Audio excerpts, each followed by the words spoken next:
Il était une fois un garçon de 14 ans qui s'appelait Antoine. Il adorait faire des expériences. Il était très curieux et il avait un esprit scientifique.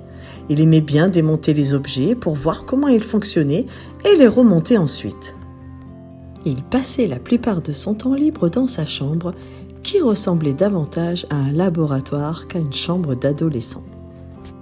Il était également passionné d'astronomie, de science-fiction, de sciences en tout genre. Il aimait également faire des blagues à son petit frère ou sa petite sœur. En tant que grand frère, il avait pour habitude de faire un peu comme il voulait, sans se soucier du reste. Un jour, il s'amusa à faire peur à son petit frère en élaborant un mécanisme avec du fil de pêche transparent à attacher à un petit King Kong. Et en tirant sur la ficelle, le King Kong était tombé sur son petit frère et l'effraya. Un autre jour, il se cacha sous le lit de sa petite sœur et attendit qu'elle vienne se coucher pour lui attraper la jambe. Elle hurla de terreur et Antoine était mort de rire et fier de sa blague. Un jour, il décida de prendre la poupée qui chante et qui marche de sa petite sœur de 4 ans, Mimi. Il trouvait que cette poupée était trop bête et qu'elle faisait trop de bruit. Il voulait lui donner plus d'intelligence et de personnalité. Il démonta le moteur de la poupée pour récupérer les composants électroniques. Il ajouta un micro, un haut-parleur, une caméra et un capteur de mouvement. Il programma la poupée pour qu'elle puisse parler, voir, entendre et réagir aux stimuli. Il était très fier de son chef-d'œuvre, mais lorsqu'il rendit la poupée à sa petite sœur, la poupée ne fonctionnait plus comme avant. Au lieu de chanter et de marcher, elle ne fonctionnait plus du tout et restait complètement immobile.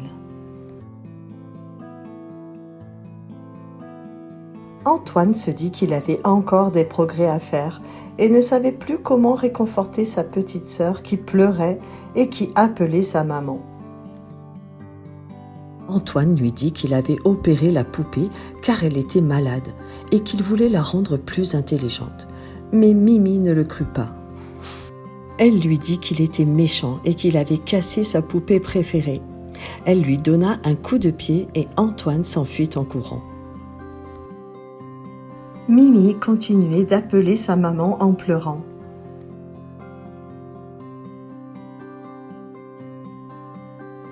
Heureusement, leur maman arriva à ce moment-là. Elle vit son fils triste et sa fille en larmes. Elle comprit vite ce qui s'était passé. Elle consola Mimi et disputa Antoine. Elle lui dit qu'il n'avait pas le droit de toucher aux affaires de sa sœur et qu'il devait respecter ses jouets.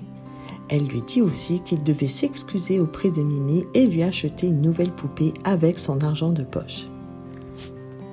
Il s'excusa auprès de Mimi et lui promit de ne plus jamais recommencer. Il l'invita dans sa chambre pour lui montrer toutes les expériences qu'il faisait. Mimi fut ravie. Quelques jours plus tard, Antoine acheta une nouvelle poupée à sa petite sœur avec son argent de poche, mais il choisit une poupée toute simple, sans aucune technologie. Mimi était la plus heureuse des petites sœurs.